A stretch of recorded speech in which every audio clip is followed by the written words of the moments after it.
Do we need to read a statement to start the meeting again? Yeah, I think we should, to be official. Okay. All right. Welcome to the Transportation Mobility Advisory Committee. We'll read the statement now. Due to the ongoing coronavirus pandemic and Utah County's high-level coronavirus transmission, the Provo City Transportation and Mobility Advisory Committee has determined to hold hybrid meetings with an anchor location and online. We invite interested persons to participate online by watching the live broadcast at YouTube channels Provo Channel 17 and Facebook Provo Channel 17, or at Provo City's Public Works Building Conference Rooms 3 and 4. To send comments to the committee or weigh in on current issues, please email them to jjohnson@provo.org. Okay, well, welcome everybody. We'll do introductions. I'm Clancy Black, TMAC chair. And we've got Joy McMurray, TMAC vice chair. Welcome, Joy. Dave Arnold, TMAC member. Greg McFarland, TMAC committee member. Lisa Jensen, committee member and planning commission representative. And Laurie Urquiaga, transitioning member, maybe is the phrase. Something like that. Yeah. And then if you all in the conference room could just tell us who's there. We can't see faces from this camera. I'll start and then we can just go around clockwise side. Rob Hunter, I'm the transportation engineer. Yeah, sure. I'm also part of the transport. Gordon Haight with engineering here at Provo as well. Judy Johnson, engineering. Dave Decker. Dave, public works. And we have a member of the public as well. I'm Jeff McLaughlin. All right. Okay, that's it. Yeah, and if everyone could remember to speak up, I can generally hear everyone, but it's pretty quiet there in the conference room.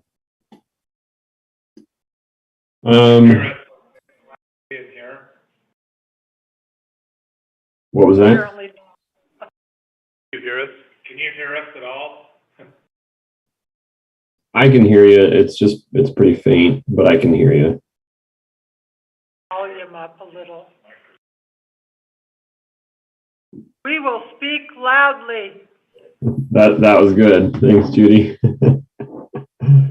And I know I emailed this. I plan on attending in person starting in April. I understand everyone can't always do that, but for anyone else that's willing or able, I think that'd be great. I'm planning on attending in person as well, starting in April. Okay, cool, Joy. All right. First item on the agenda is to approve minutes from February 17th. Thanks, Judy, for all those name edits.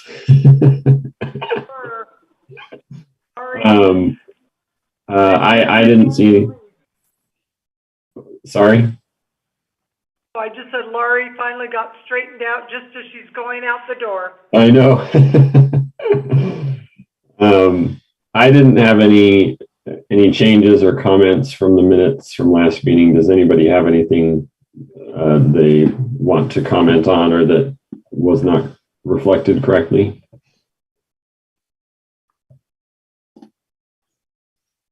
All right. Can I get a motion to approve then?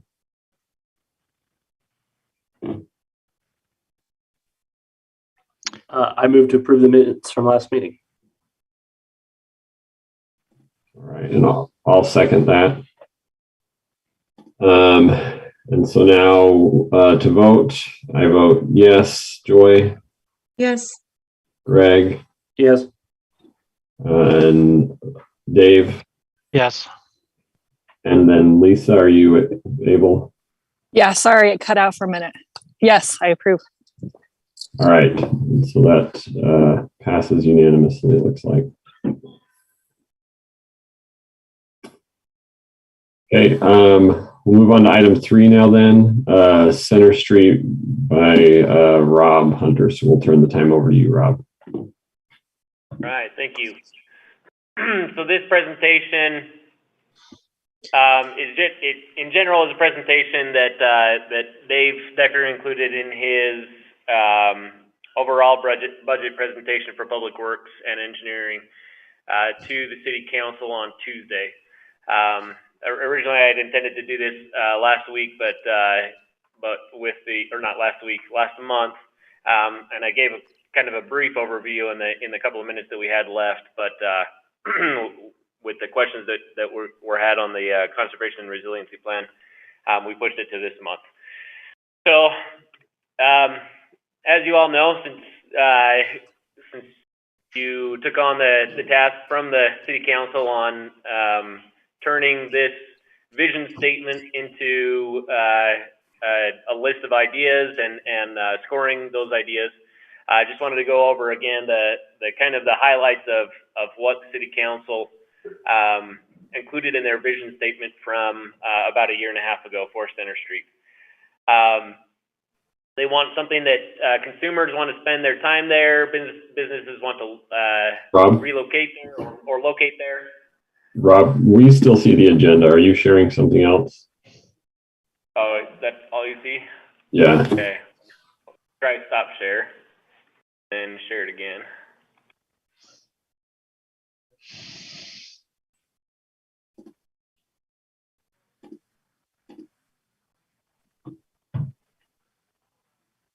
There we go.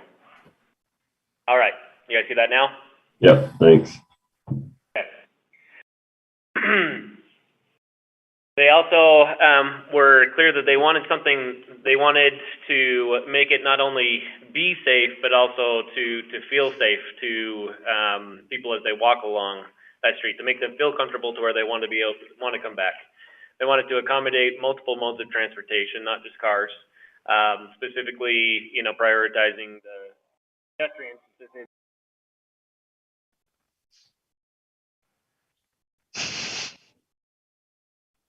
There we go. Specifically, focusing on pedestrians, since it is a pedestrian mall, but also accommodating multiple modes of transportation. Wanted to on this particular stretch of Center Street, make vehicles the guests in a pedestrian space, and then talked about wanting to route the high volume traffic that is not intending to be there on Center Street, it's just coming through, to route them around. And so, with the scoring that, let's see. Okay, before I get on to the scoring. So one of the things that we presented to the City Council, just to kind of put it all into a perspective, or maybe show how from the transportation side, Center Street works into kind of the surrounding area from a west to east, east to west mobility standpoint. These are the volumes, the average daily volumes of traffic on sections of street.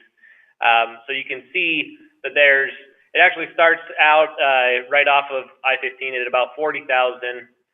There are some that get off on those side streets, especially 9th West, drops to in the range of 30,000 cars per day, approaching 500 West. And then on Center Street, just east of 500 West, that goes down to about 18,000 cars a day, gets closer to about 12,000 cars a day as you approach University, and then heading east about 11,000 cars per day. That is higher than the traffic on 300 South, which is State Street. That's also higher, about 2 to 3 times higher than what's on 100 North, which we have designated and striped to be the major arterial through the downtown area. Much higher than 200 North, which is a collector road, higher than 500 North, which is also a minor arterial, and even a little bit higher than 800 North, which is a major arterial, which is bringing traffic, really a lot of this traffic wants to get over to the BYU and hospital area.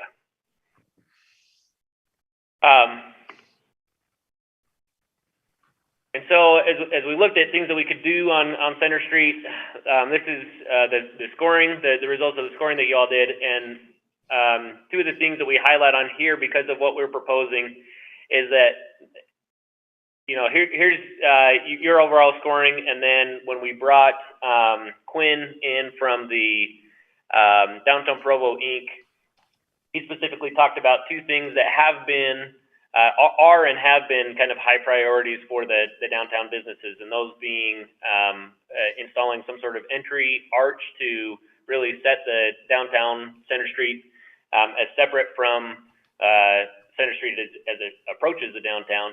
And then also there are multiple businesses, restaurants that would like to have dining areas, parklets, places for people to sit down and kind of expand their ability to serve diners. And so all the proposals, we go through and as you'll see, we split out what we propose to the council. As we went through the scoring with TMAC, with you guys, the general feel was to do things in somewhat of an incremental manner. There's some things that we could put on Center Street, see how it does, and then determine if we want to do more. Well, we've gotten to a point because of federal money, federal grants, all the money that the federal government has been issuing to try to stimulate and keep the economy going through COVID. There is a pot of money that I guess there's a lot of projects competing for it, but it gives us the opportunity to maybe do more in a more immediate term. And so what we had come up with was, let's test out for this year.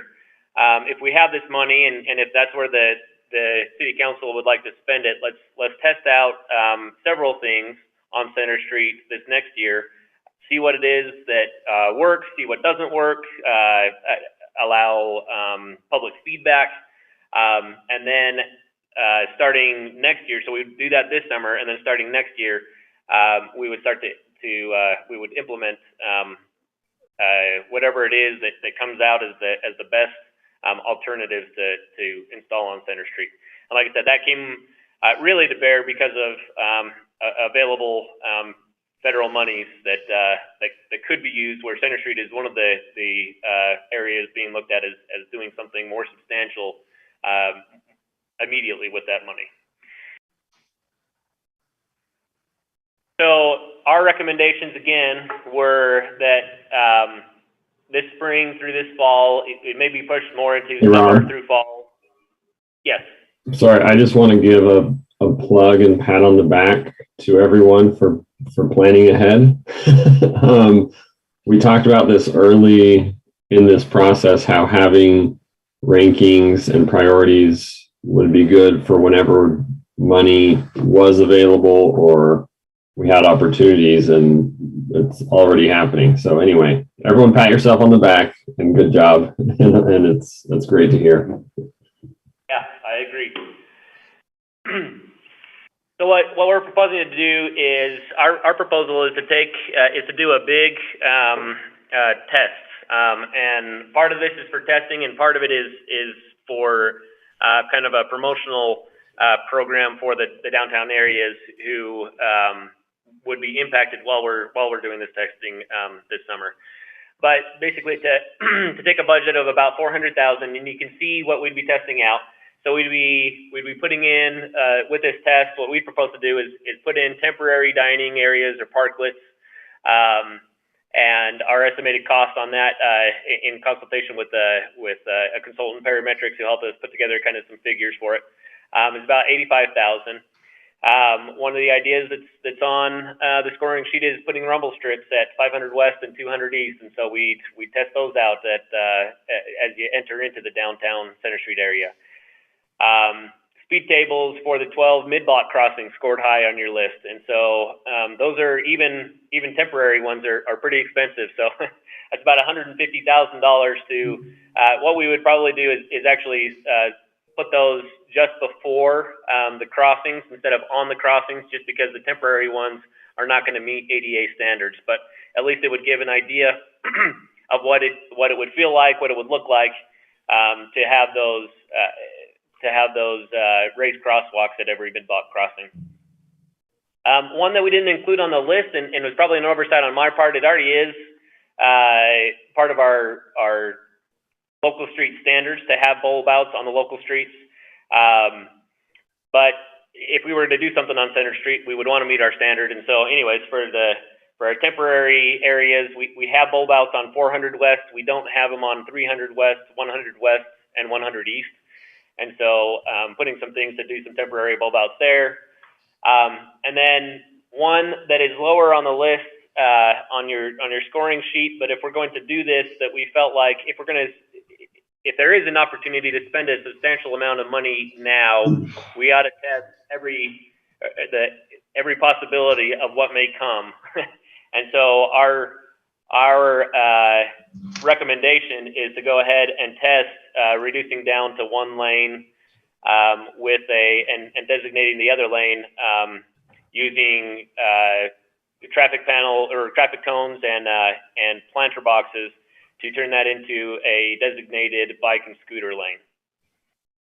And then we'd have how would you, are you thinking of because there's parking on both sides, would you bring the cars in from the sidewalk and create that along the sidewalk so that it's safe, or what's your implementation idea?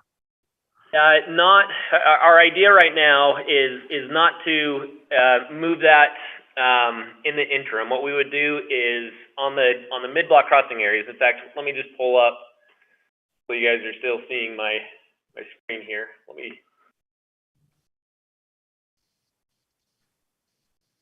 pull up a map. But where it comes out to the mid-block crossings or at the intersections and there is no parking, we'd put cones and planter boxes at a pretty tight spacing just to keep that separation. Let me turn on. I've got to move some views around here so I can.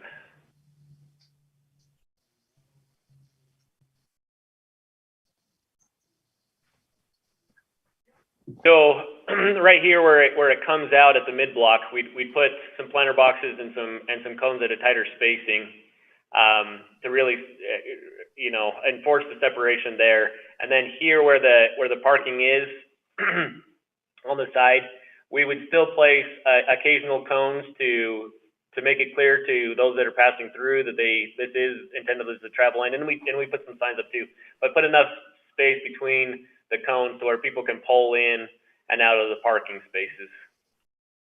In the end, for the final, we're looking at both. If we wanted to go in that direction, if that was successful and people agreed that they did want to go down to one lane, we're looking at the possibility of either just moving the curb and gutter, kind of moving everything out and having the bicycle scooter lane adjacent to the travel lane.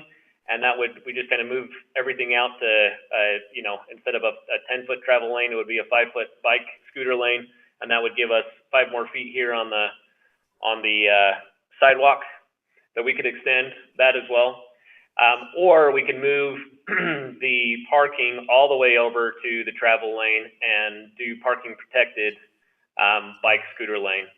So as you'll see, there's kind of a range that we gave the council of, depending on what we want to do in the end, there's a pretty decent range of what it could cost. It just kind of depends on how far they want to go in this initial, with this initial money. If this is where they want to spend a chunk of that money, there's kind of a range of what we can do depending on how much money they want to spend on Center Street right now. Yeah, I think that answers. We've heard a lot from the bicycle community that riding along a diagonal parking like that, they don't really like doing that. So are we just testing the fact of how everyone will accept a single lane each direction, or are we trying to test the bicycle and the scooter along those diagonally parked vehicles?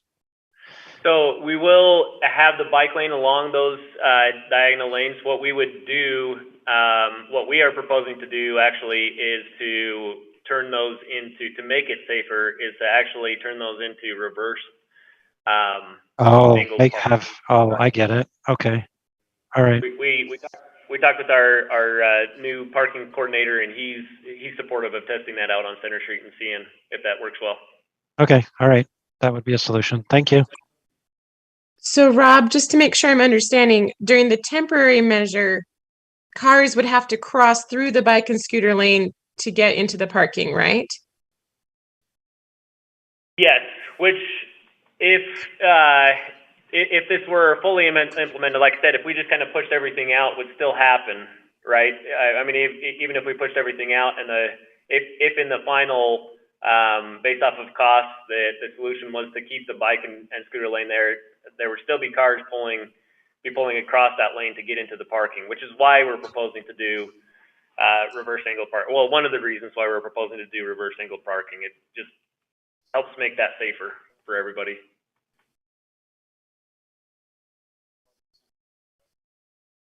So, sorry, so reverse angle parking, the cars back into the parking?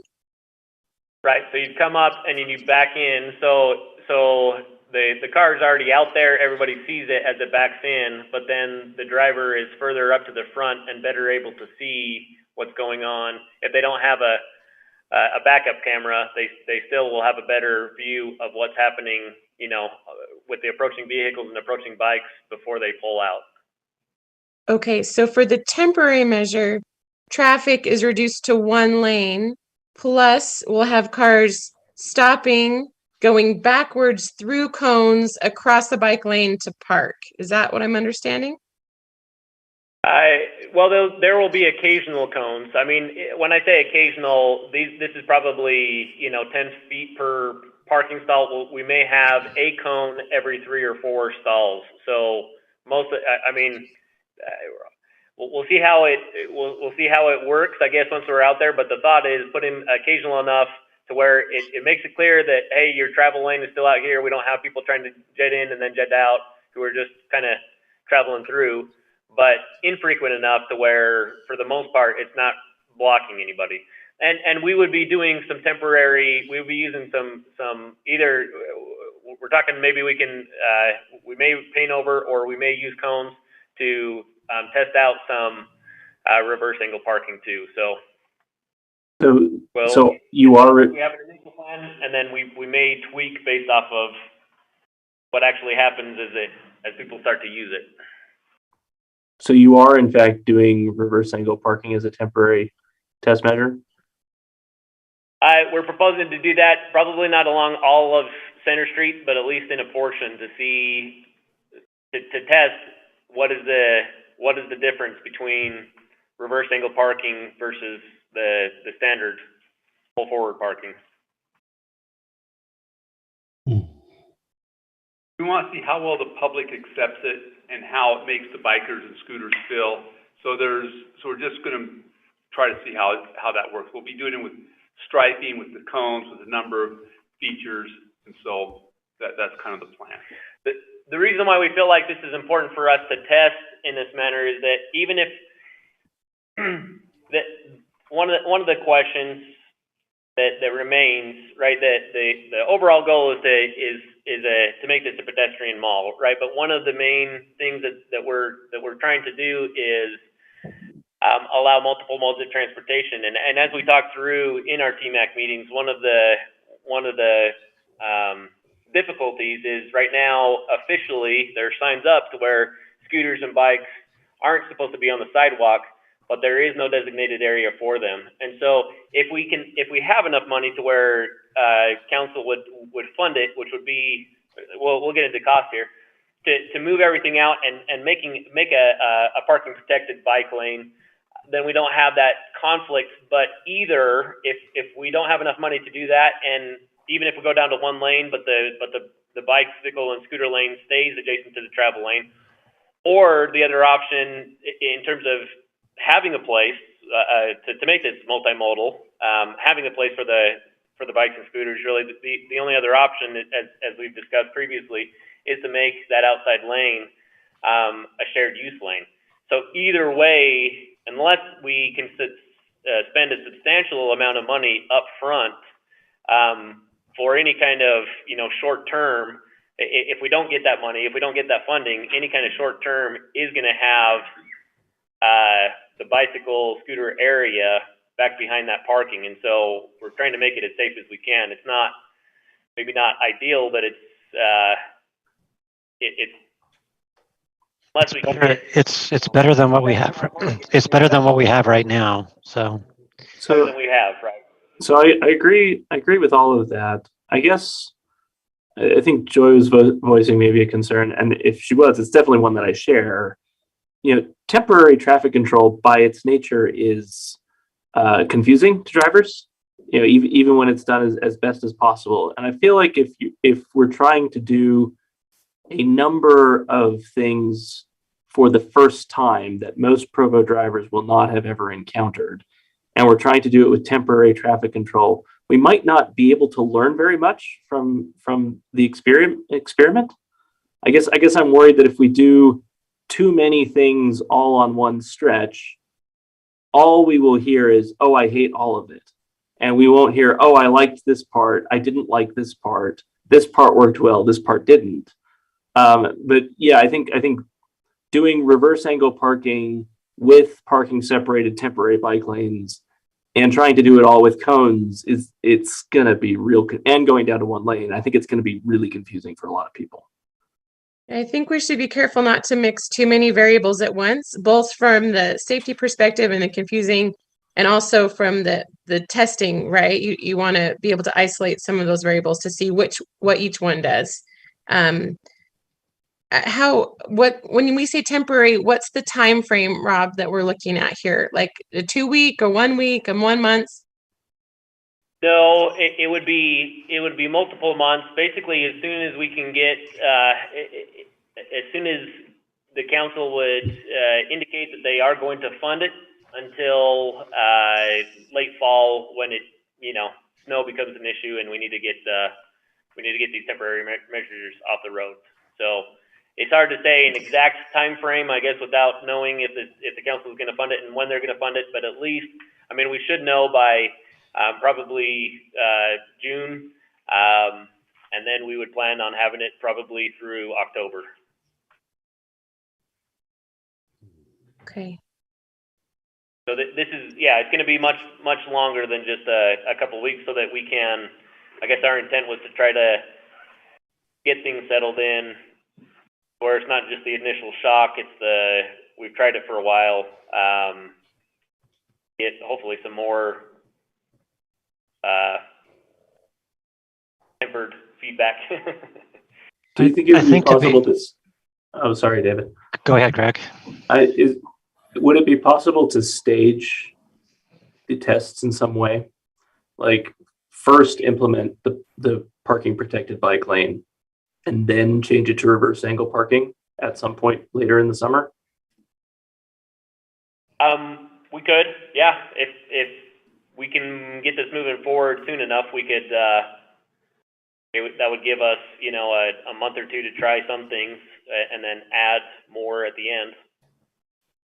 I just think it would help with motorist expectations. It would help with evaluation. I think it would do a lot of things. And if we're doing it all with cones, then it doesn't cost very much more. I think these tests are important to do, and I appreciate, Rob, that we're trying to do them as safely as possible while actually trying out this second multimodal lane. I do think we should, and obviously, ideally, it'd be great to just resurface the whole thing and have the bike lane and then the parking and then the drive-through lane.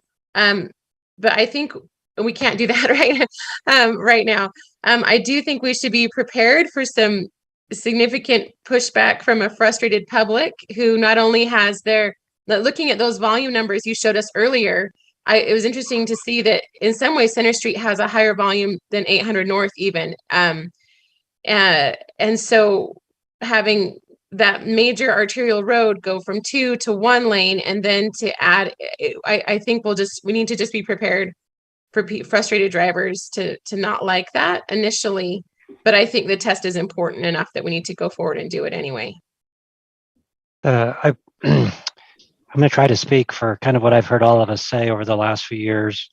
If you have to choose on which test to do first, I think our first priority has been to get the volume down on Center Street for lots of reasons.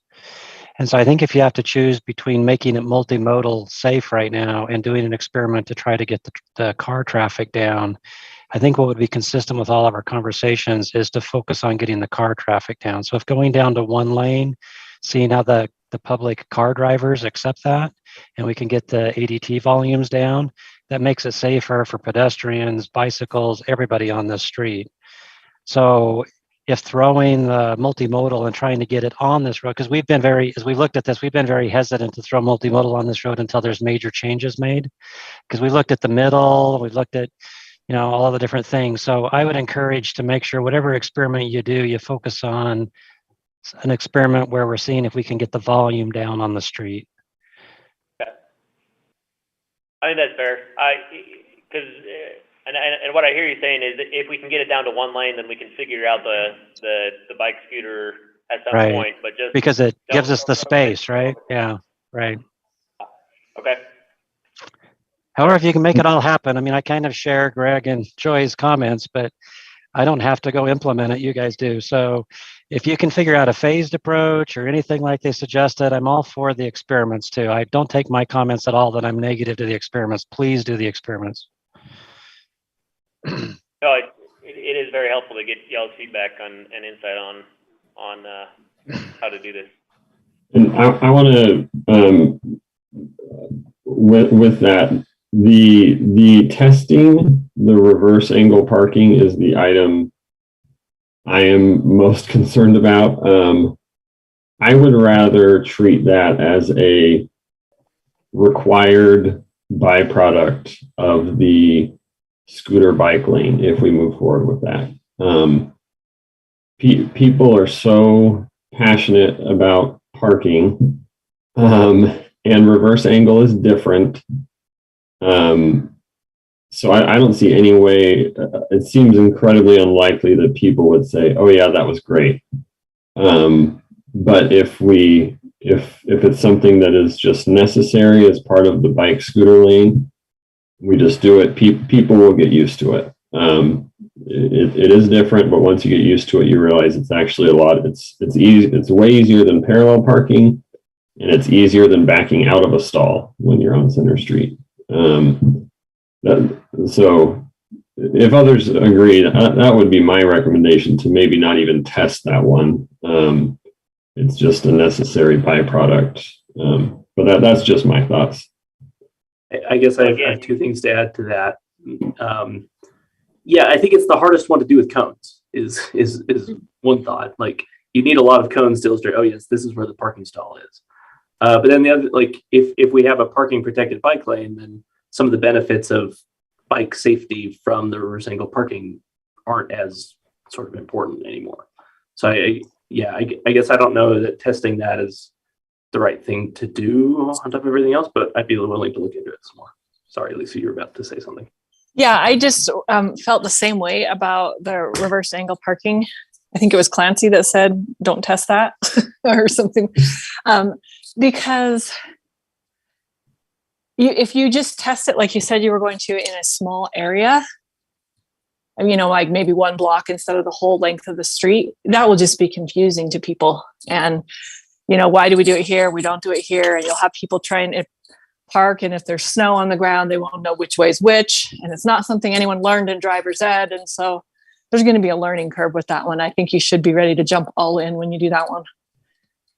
But the other part of that, sorry, I'm out of breath. The other part of that was, I know one of the standard ways for the best practices for separating the bike traffic from automobile traffic is to have the parking in between the bike and the cars.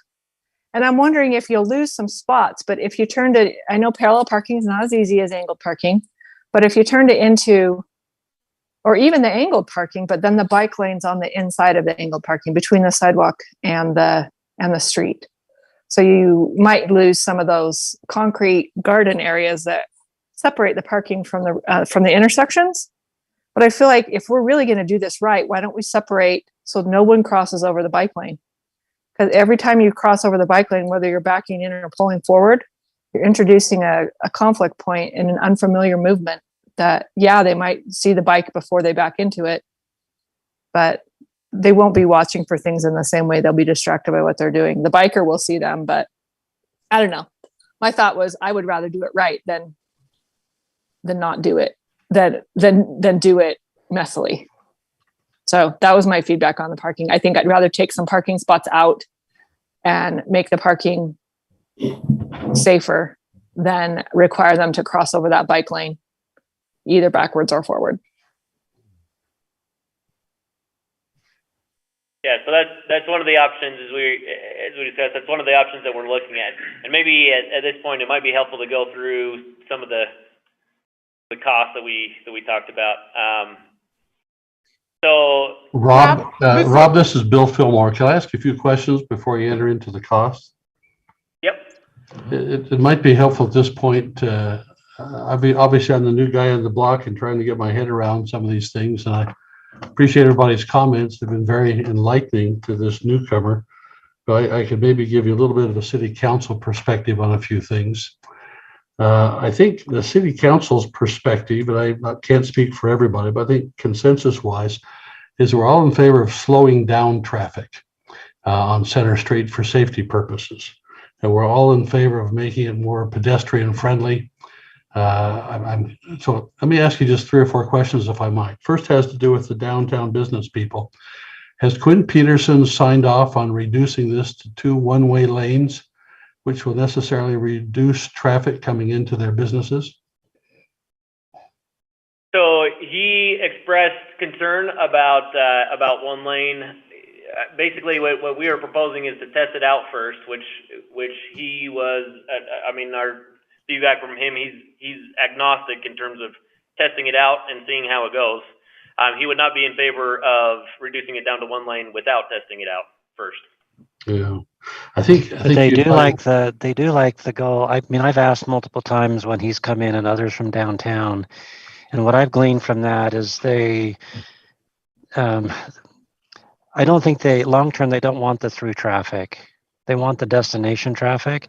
So they get a little bit of business from the through traffic, the commuters, but most of the traffic is coming there to do that. And so I think long term, I've heard they'd like to be to this only through traffic, but they want to be very cautious in the way we get there. Yeah, that makes sense. And that exactly matches what Rob just said. Yeah, that makes sense, David. Obviously, they're keyed on the destination traffic. I've heard from enough of them that they're worried about whether we do away with lanes or parking spots that impacts their businesses directly. And so we're kind of at cross purposes because we want pedestrians down there to visit those businesses and enjoy those amenities, right? So next question is, if you do succeed in cutting down the through traffic, but what really are you intending with respect to where you're sending that extra traffic that wants to get to the freeway? I mean, are you going to take affirmative steps to reroute that through traffic on existing streets? Well, there's things that we can do with timing. One of the things that was considered in the TMAC scoring was to realign Center Street between 600 West and 500 West to align it with First North, and then to do the same thing at about 200 East. Where we're looking at, the ranges of just doing things on Center Street, depending on what we want to do on Center Street, is anywhere from 1.2 to 15 million.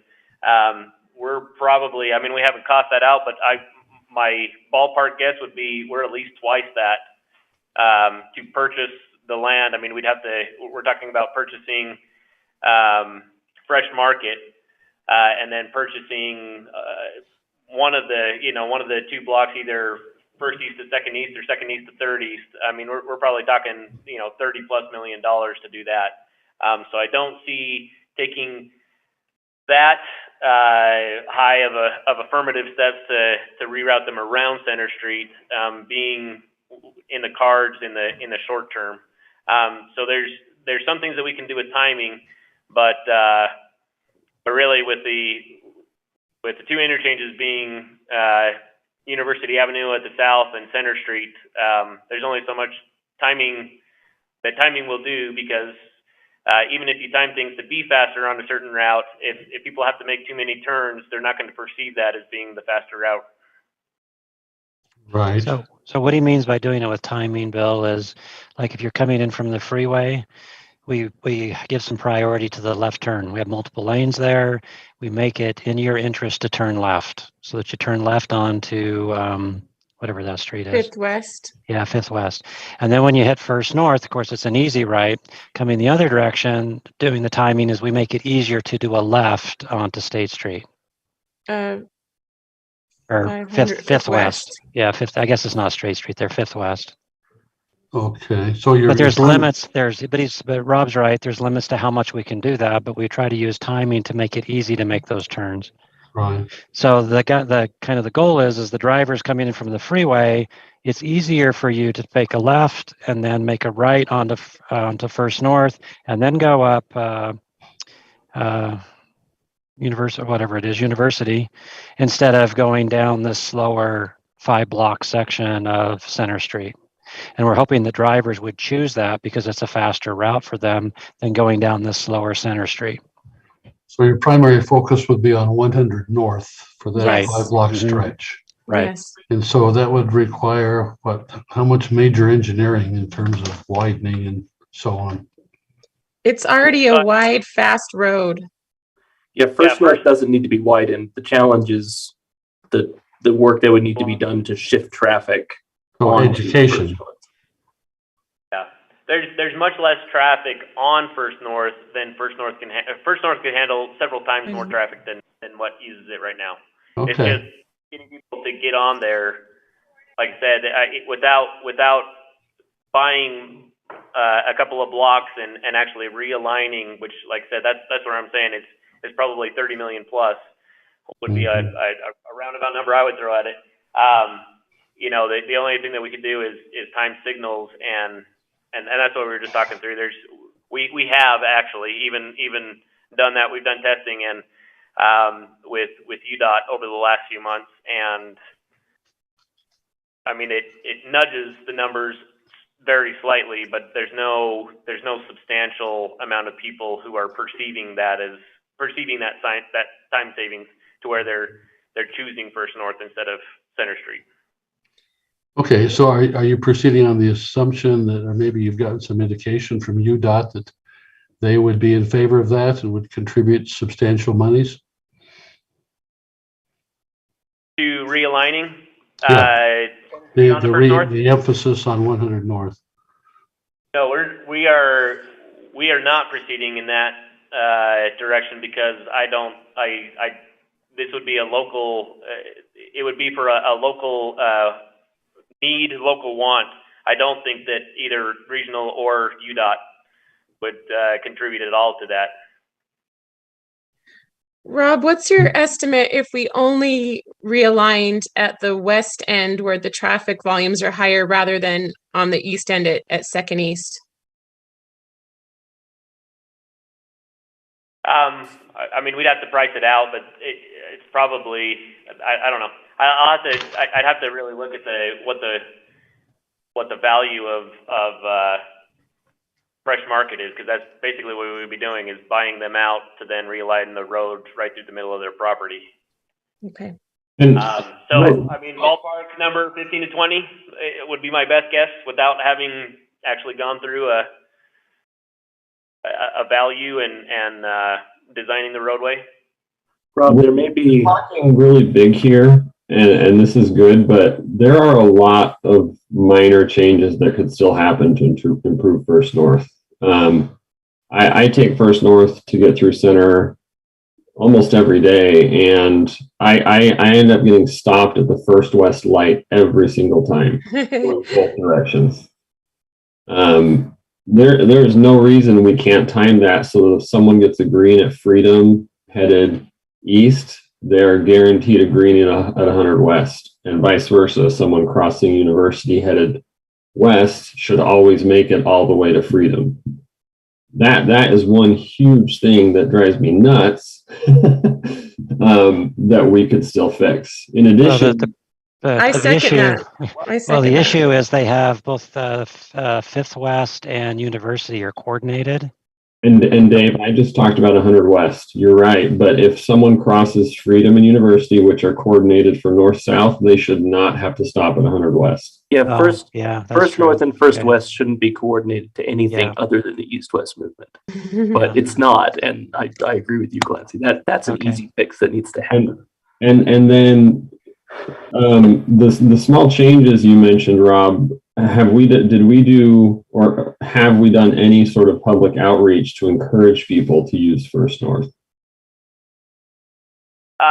We haven't done public outreach to tell people to use First North. This was timing changes that we did last fall, both to coordinate to uncoordinate anything along Center Street to make it bog down a bit and to coordinate things better on First North.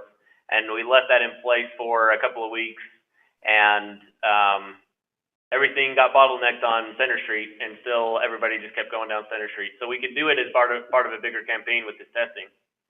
My opinion is if we can solve the 100 West light problem, we should have an aggressive media campaign and really see what happens then. Because if people aren't told, and if that annoying bottleneck isn't fixed, they won't do it themselves. Well, I think putting in the cones and going down to one lane, people will find another way. So they might find first. Well, we want to make sure First North works, right? But reducing down to one lane, people will be looking for another route, and I think they will find First North. It be is as simple as putting up, a sign that says "Tired of the traffic on Center Street? Try 100 North." And just making people aware that that's an option. I probably lived in Provo for 10 years before I realized 100 North was an option. I just didn't even know until I was on TMAC, honestly, and I was like, "Oh, that's the intended alternate route." I didn't even know that. So, Clancy, on fine tuning 100 North, how's the left turn? Going westbound onto Fifth West? Not good. Yeah, it's not great. I don't use 100 North as much that direction, to be honest. I go down to 3rd South when I'm eastbound more often. And then back to Center Street to get on the freeway? When I'm eastbound. So if I'm I'll take 9th West down to 3rd. So we don't need to talk about my driving habits. Okay, so right.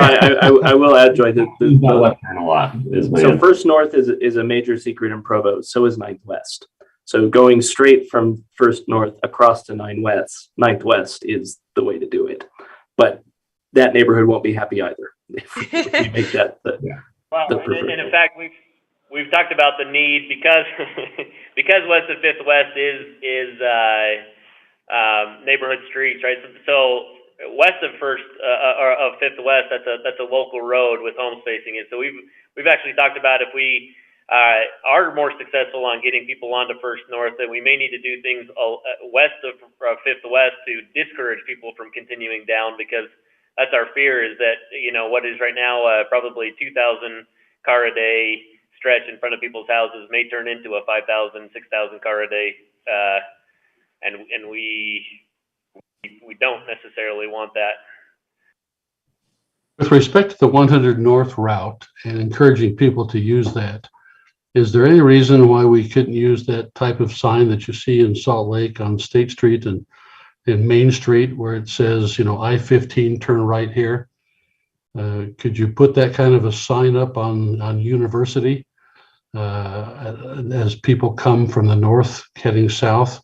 Put that sign up, I-15, point the arrow on 100 North? That's a good idea. Yeah, we could. I'm sure we could work with UDOT. We'd have to. That would be, because it's up on University, would have to be their call. Typically, they do those signs at the street that has the interchange, but I could talk with them about putting that up on First North to direct people to First North, down to Fifth West, and then more signs to shoot them over to Center Street at Fifth West. Okay, the only other concern I would raise with you folks this afternoon is I think I can anticipate some pushback on putting the bike lane on Center Street between the inner lane and the parking. I think people will see that intuitively as a safety hazard. For the bikes, the scooters, the cars aren't going to be expecting that kind of thing. I think you'd find more support for putting a bike or scooter lane between the parking and the sidewalk. I think that's would be the long-term plan. It's really hard to test right now. So. Yeah, that would be a hard temporary test. And so I think there's still value in doing the test, knowing that it's not the ideal, but long-term, if we had the funding, that what you suggested, Bill, would be the plan, would be the ideal. Another thing, Bill, you used the word the council is interested in reducing the speed. So let me make sure you can take accurate information back on that. We've wanted to reduce the volume because that reduces the number of accidents, but we're also, as you've said, we're very interested in reducing the speed. And putting in these cones, whenever you make a lane narrower, the speed goes down. And so going down to one lane, as long as they're careful in the way they do those cones, and with that lane, there'll be parked cars on one side and these cones on the other, the drivers are going to drive a lot more cautious and they will slow down. And so it should reduce the volume and it should reduce the speed as well, which both will make it a better experience for pedestrians and make it safer. And if there does happen to be, because right now a bicycle can go out there and ride, it's just the bicyclists are terrified of doing that. If we reduce the speed of the vehicles and the volume goes down, we may see bicycles in that other lane because some of the bike riders will feel more safe with slower speeds and lower volume of traffic. But I agree with you, like getting everybody out there, scooters and bikes, we share your concern. I think the other pushback you'll get from some members of the council is that the sheer volume of bike traffic doesn't justify dedicating a whole lane of traffic at the expense of vehicles. You'll hear that for sure. Well, maybe you can change some opinions for us on that. So let's give you some ammo. Provo is a destination. And so we have, cars, we want cars to come downtown, but right now it is not a bicycle destination. We have a lot of people that would like to ride their bicycles to downtown, but they can't get to downtown very easily. There's other routes they can take, but that Center Street is not an option for bicycles. They will not even use it because the road is not built for bicycles. And we're trying to move as a city to more of a multimodal. And so if people are within a mile or a mile, even 2 miles of downtown, there's a lot of our residents that would like to ride there. And that's a pretty good area. If we got people from 2 to 3 miles riding their bikes downtown, I think that's a substantial thing. So I'd encourage you to try to, we don't want to, I said this last time, we don't want to take parking away quickly down there because we have to compete with Orem, and we have to be, what the business owners have made it very clear, we need to be very careful in the short term with parking downtown. So I'm not talking about taking that out, but we need to make it easier for bicycles and other modes to get downtown and not just think about bicycles. This is an advantage we have over Orem. There is nowhere you can bike to in Orem. We have a resource here in Provo called downtown, and if we can make it so that people can bike to that, it will change the nature of our downtown and of our city. Well, I personally am all in favor of making downtown more inviting, more of a destination, more pedestrian friendly. But as you all are aware, there are a variety of competing considerations. And so you have to deal with the trade-offs and different perspectives. Not everybody is totally converted to Bike Walk Provo. Yeah, so maybe another way you can do it is all we're trying to do is to stop the commuters. Yeah, we're trying to get very helpful. We're trying to get the commuters off of what is not really a very good commuter route. Right. It's just that's historically we've ended up with this. We've got a commuter road going right through our downtown. We're trying to do things to move that commuter traffic off of Center Street, not get the traffic off that's trying to go downtown or go to our businesses or to activate it or even the Provo residents. We're trying to get the commuter traffic off of Center Street. So if you could carry that message, that is goal number one. No, I agree wholeheartedly with that. What I'm suggesting is with respect to slowing traffic down, I think, just a practical matter, one lane would slow it down. But I think the city council was probably expecting more of to have TMAC come back with recommendations on speed bumps, or not strictly speed bumps, but where you elevate the sidewalks. That's an easy slow down technique, and that will discourage both higher speeds and through traffic. An example in the city that's been very successful that you can show them is the diet we put. It's not called Bulldog Boulevard anymore. It's, what is it called? Cougar Boulevard. Cougar. We put that on a diet. That was the highest accident rate in the city.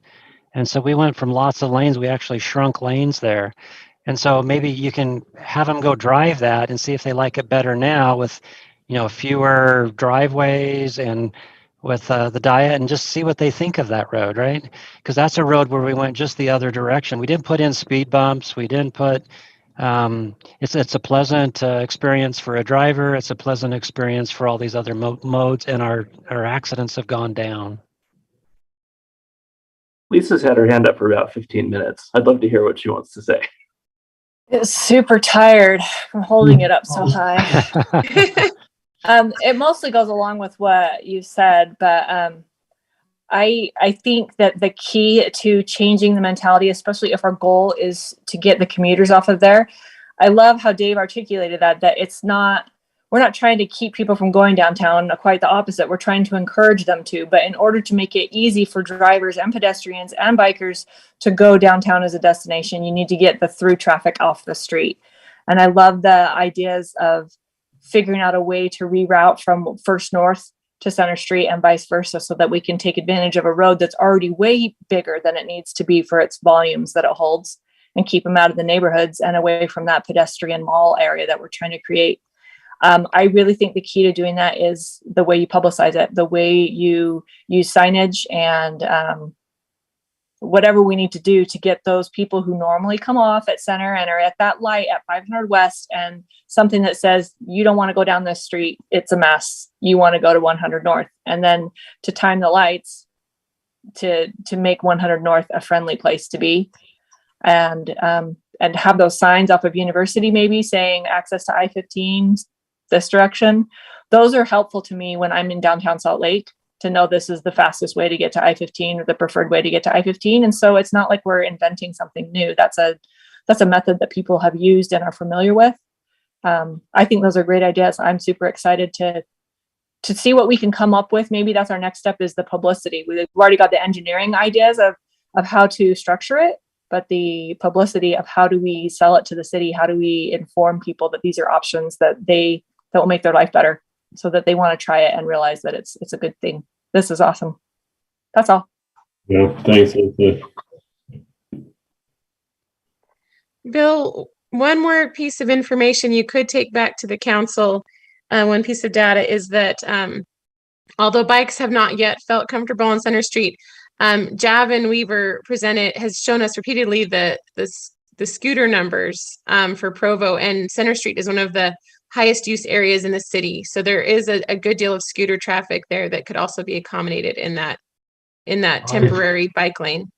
Right. A lot of people sure like to get the scooters off the sidewalks. Yeah.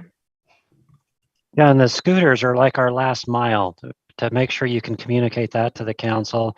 You get off Front Runner, or even if you park in a parking garage down the road, because our parkings, we're going to have the volume going downtown, hopefully will go up. So think parking garages, think the, not Front Runner, UTX, those stops. People are willing to walk half a mile, something like that, but you start pushing that and people don't want to walk anymore. So if we can have an active scooter program, they'll take that scooter and they'll go multi-blocks. We'll get them all the way down to the city buildings, all the way from University, right, with the scooters. But right now, the only place we have for those scooters is the sidewalks. Mm-hmm. Right, and so we put in this public transportation, this transit, but we've got to get people out away from that transit out into the streets where they need to go. Scooters are a good solution for that, but we don't have a good option on Center Street right now. Yeah.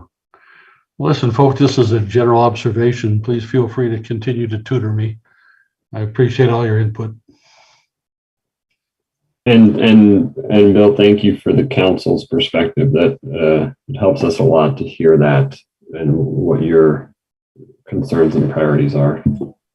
I So agree. hopefully it saves you all some time, among other things. We'd also be happy to come to the council if you ever want it. We're not very political or even very, I don't think any of us are really activists or anything. We're just looking at kind of all the trade-offs. I think we all have the trade-offs loaded up in our heads.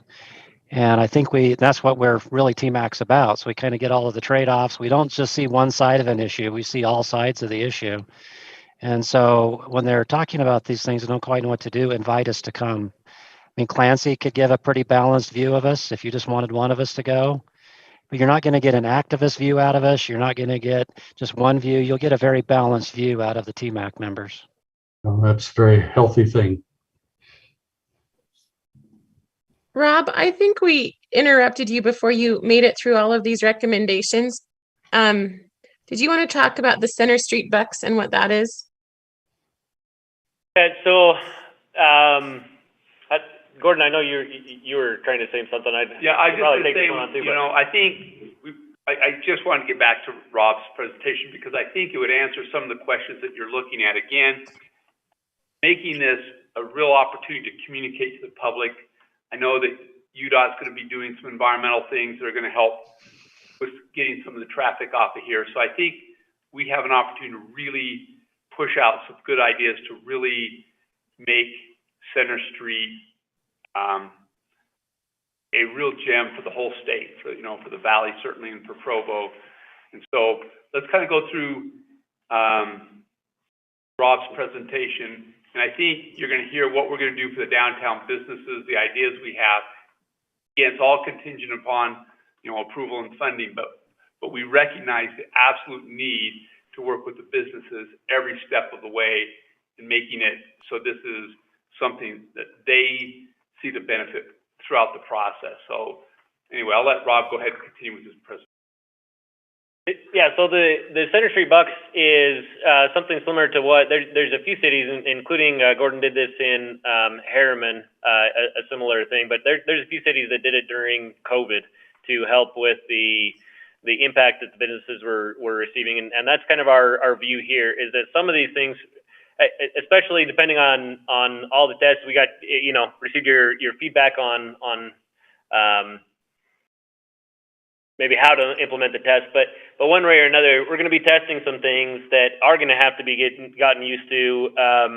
There's going to be a variety of thought of whether people like the idea of some of these things or not. And so our idea was at the same time to do these Center Street Bucks to help out with the downtown businesses to where there's not any, hopefully there's not any negative impact to their businesses, but to, I guess, more ensure that to do a program to help them out while we're out there testing on Center Street. And the idea is we've talked about it just quickly with our finance director and our economic development director, and so we're kind of working through the details.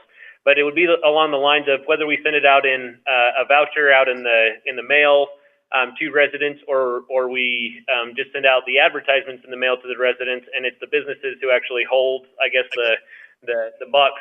It would be a way for anybody that visits the downtown and specifically Center Street during this time period while we're doing the testing, that it would amplify whatever dollars they spent. So for every $10 they spend, there would be a match of $5 or $10 of these Center Street bucks that the businesses could then redeem to our finance and be reimbursed that money. So it's kind of a coupon type of thing, but they can use it at whatever of these Center Street businesses that they want.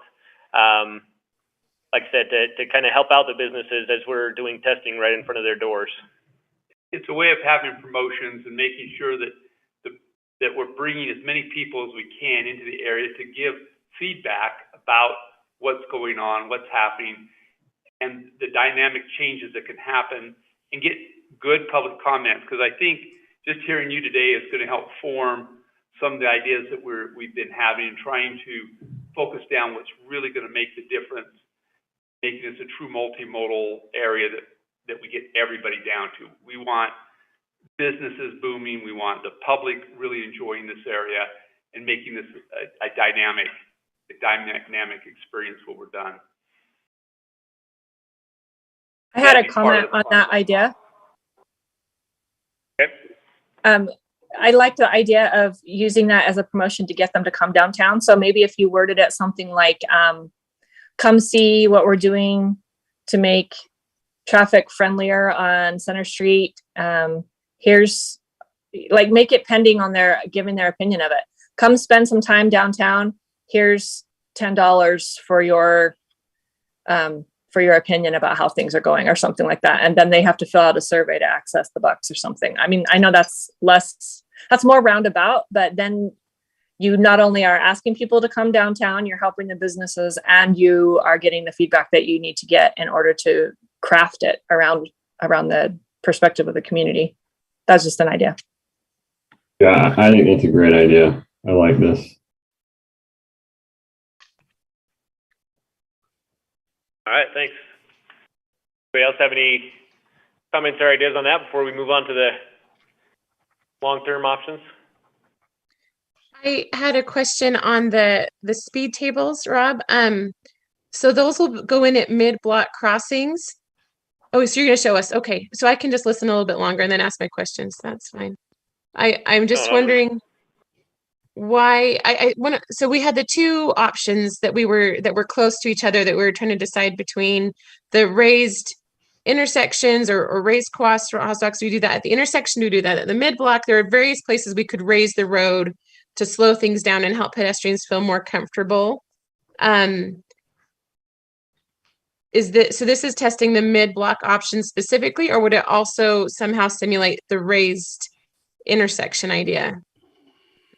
So our idea was to do it at the mid-block, because so we probably wouldn't put these right on the crossing. I think I had mentioned, because they're the slope up to the speed table would not meet ADA standards, but we would put it right next to there so that the cars would slow down.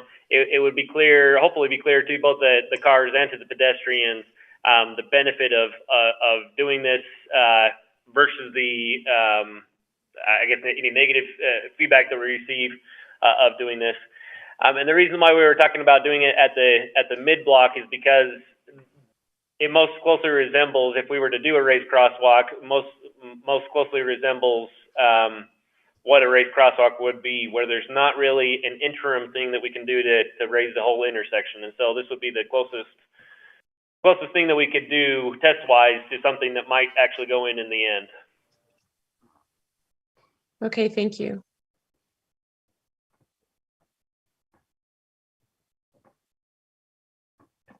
So just kind of see too, these are some examples of what has been used in Park City, but so we propose to do something like this in the interim during our testing to provide some additional dining area. In the end, the thought would be to transition some of our vegetated area near the intersections are where some of the restaurants who would most like outdoor dining areas in front of their businesses are at. But for the interim, we'd put it in a couple of parking stalls with a temporary thing, if everybody likes it, or I guess depending on the feedback and the budget that we have in the end. This would probably go into the existing planter areas that we've got, either at the mid-block crossings or right next to the intersections, because that's where really the restaurants on Center Street are. I think you'll find good council response to that. That's a terrific idea for lots of reasons. So, and again, here's the rumble strips. We have a few of these. We need more to be able to test out both locations for two lanes, both locations on Center Street. for the temporary rumble strips, and then we'd propose purchasing these temporary speed tables to simulate the raised mid-block crossings.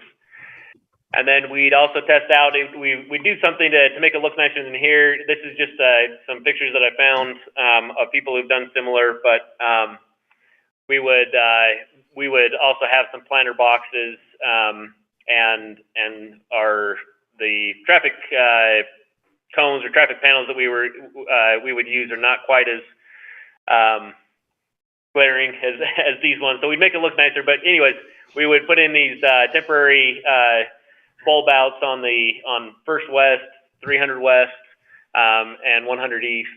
And then this is what we were thinking, and just, like I said, this is what I put together before receiving your feedback. But this is what the thought was in terms of creating a bike lane, is putting some cones out, but then also putting some planter. We have enough space to put some planters inside there to kind of soften the look. But we can do that whether or not there's a temporary bike lane. We could do that just in our to reduce it down to one lane, softening the look of, so that like I said, it's not as glaring in the interim condition. So Center Street box, like I said, we're talking with the economic development director and the finance director, and so if this was something that we got funding and were to move forward with, we'd figure out the fine-tuned details, but you guys got the overall view of what we're looking for. So we looked at 4 different options. Maybe I'll go back up to the summary slide just as an overall. We looked at 4 different kind of levels of funding, and all of them, because it was in the top 10 for TMAC and seemed to be the top 2 for the Downtown Provo Inc., we included 2 in all of our funding options, and that was putting in an arch, which we threw a number, we're engineers, we're not architects, so we don't really know what it would cost to put an arch in. We put a round number of about $1 million. We'd really need somebody who knows more than we do about that type of stuff to come up with a better number. And then putting in, we cost out the approximate cost of turning 4 of our vegetated areas into dining areas, and that was on all of our options. So the 1.2 million was 1 million for, well, I guess I'll go down to a more detailed size. So the 1.2 was assuming 1 million for the arch, 200,000 for the parking and dining areas, and I'll go through maybe quickly on these, and then if you want to see more detail, our consultant parametrics put in these exhibits to kind of show what it would look like going down. And committee members, as we look at these options, let's keep any comments high level. Let's not get into design details since these are all still drafts. So go ahead. I just want to say that first. Go ahead, Rob. And these are high level costs until we know kind of what we want to do. There's a lot of things that it makes sense to do together. So for example, if we're going to do raised crosswalks, we have the lighting issue to where the lighting is behind those vegetated areas, kind of back further away. If we're going to be in that place to do the raised crosswalk, it makes sense to move the lighting at the same. So instead of pricing each thing out separately, we kind of did ranges of, here's kind of levels of things that we can do, and then once we have an idea of what level of funding everybody's comfortable with, then we can get into the design details.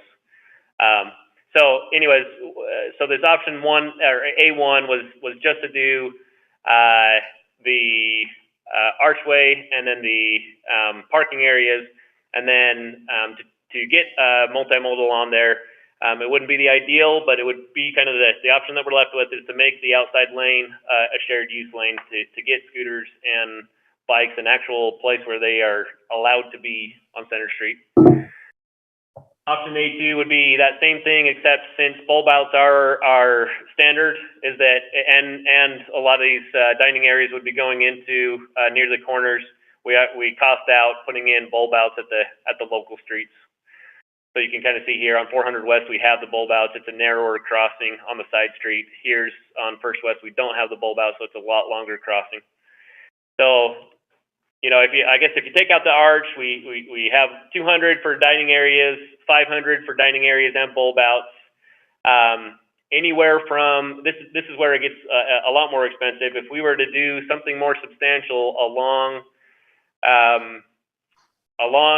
every block face, and we did a couple of ways of looking at it, kind of a minimalistic. If we were to start moving curb and gutter, redoing lights and stuff, what would it be on the low end, and then what would it be if we assume that we're doing a lot more substantial changes, but none of them changing the median.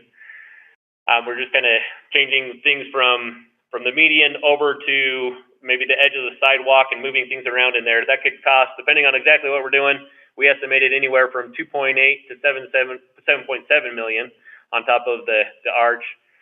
And then I'll just skip down here so you can kind of see, and then we can talk about any of these in any more detail that you want after going through. Then we took a look at, okay, what about going from store face to store face and redoing the entirety of Center Street all the way from 500 West to 200 East? How much would that cost? And the estimate came back at about $14 million. So those are, like I said, kind of the levels of funding that we're looking at, and trying to get doing some testing, trying to see what level of funding are we comfortable with, and then trying to match those together to decide what is our next step on Center Street. One of the things that I do want to highlight, and then like I said, we can get to questions, is that as I believe Dave said to the council, and kind of the same thing that we'll say here, is that we don't want to test out, we don't want to do all the $400,000 of interim testing that includes the possibility of reducing down to one lane if we're not comfortable with that level of funding in the end. We don't want to test something out and have people provide us feedback if there's really not a desire to fund that level of improvements in the short term.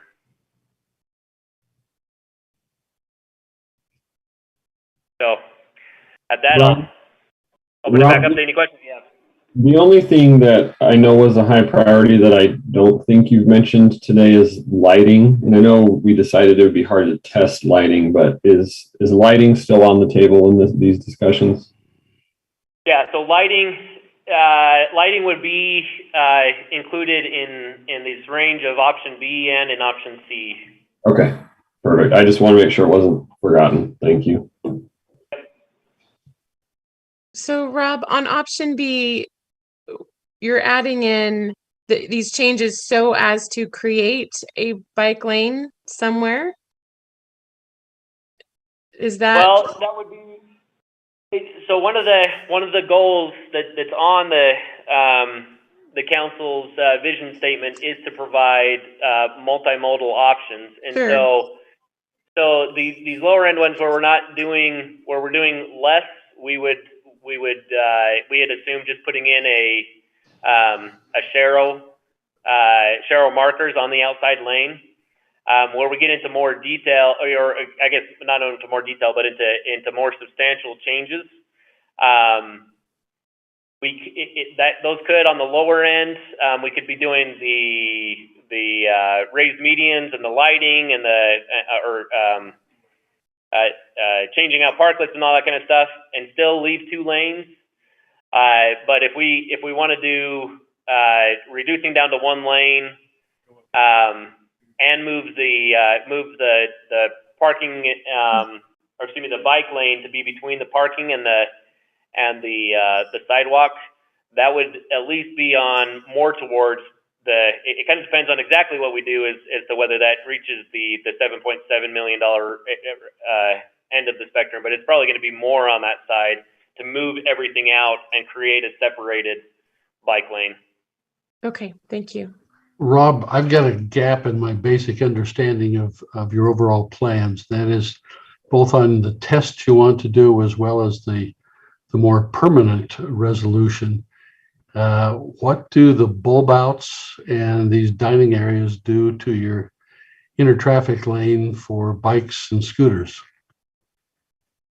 The bulb outs and the dining areas would not affect. So that would be something if we want to keep the full 2 lanes, and if the feedback came that people don't like, if we don't want to go down to 1 lane, if people don't like the raised medians, if it's a negative or the reasoning, if everything comes back more negative and we don't want to do that, that's more where we go back to the option A1 or option A2. Okay, let's at least put in the bulb out to where we create shorter crossings for the side streets.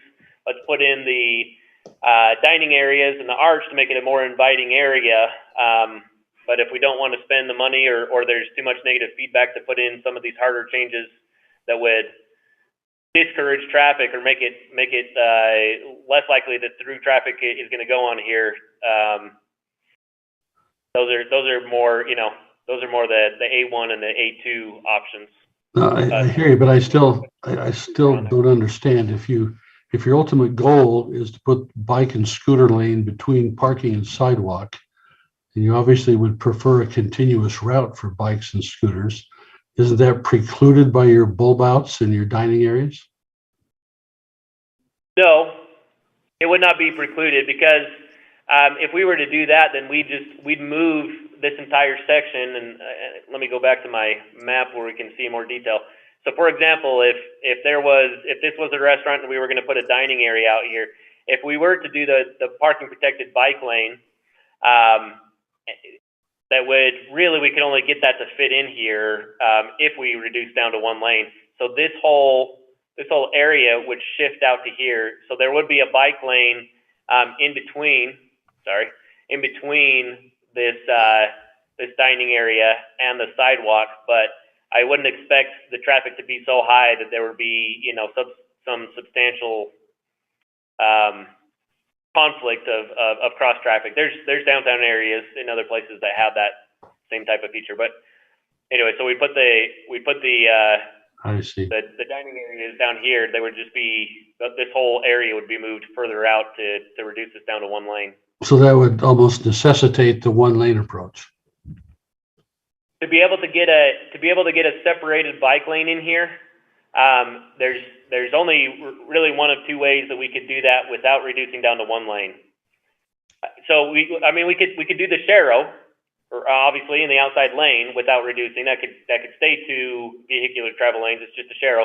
But to get a separated bike lane, either we need to reduce down to, well, I say there's probably three things. Either we need to reduce down to 1 lane, or we'd have to get rid of angled parking to turn that into parallel parking, which would substantially reduce the amount of parking in the downtown area. And at least the majority, if not 100% of the feedback has been that cannot happen.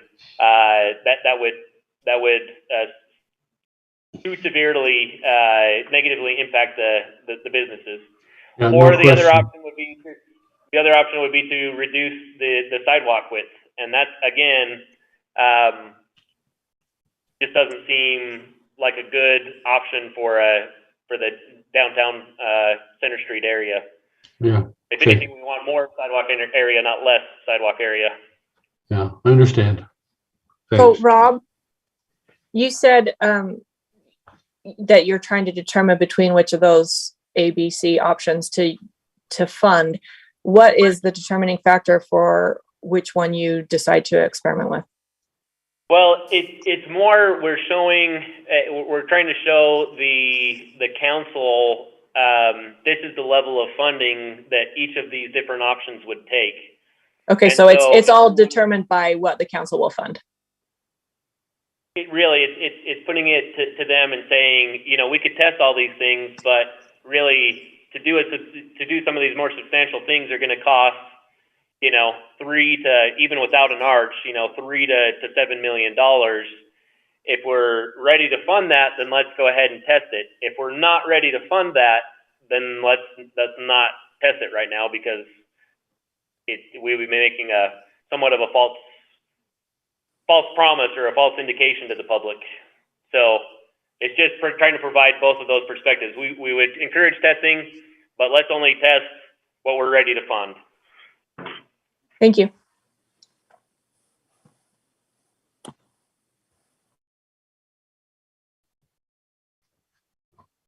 So Rob, how will you find out from the council what level of funding they're willing to consider?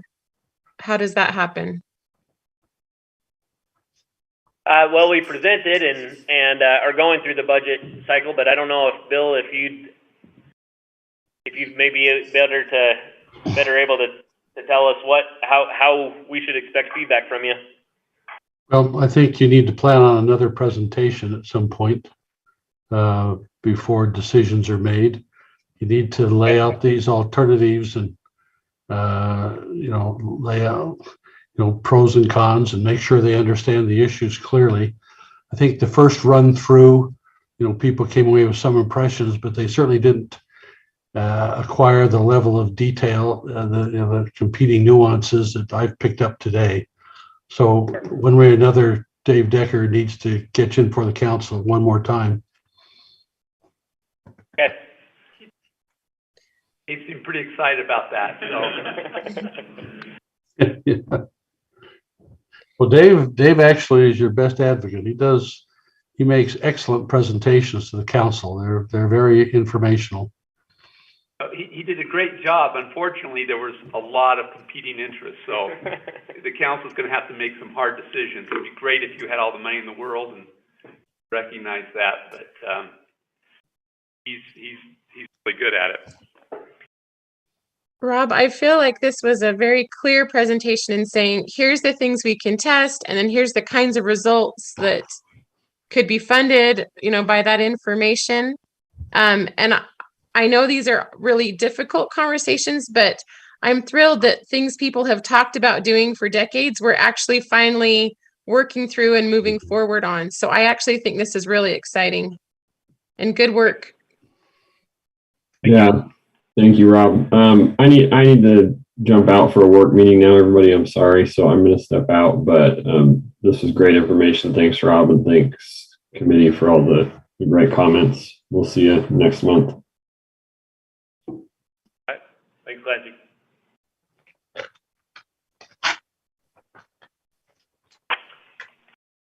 I also need to leave soon, but I'm excited to see this list of things and hope that it can be moved on quickly. Were there other agenda items that we had to cover today? Or are those things we could hold till next time? Right. They are. I put safe routes on here just in case. I didn't know how long, how much discussion we were going to want to have here on center, so I put it on just in case we had more time. But we can easily push that to next month. Okay. Okay. Then I move that we adjourn our meeting for today. Second that. All right. Thank you, everyone, for coming. Thanks, Rob, for that great presentation. Thanks, everyone, for great comments today. And we will see you next month. Thank you all. Bye. Oh.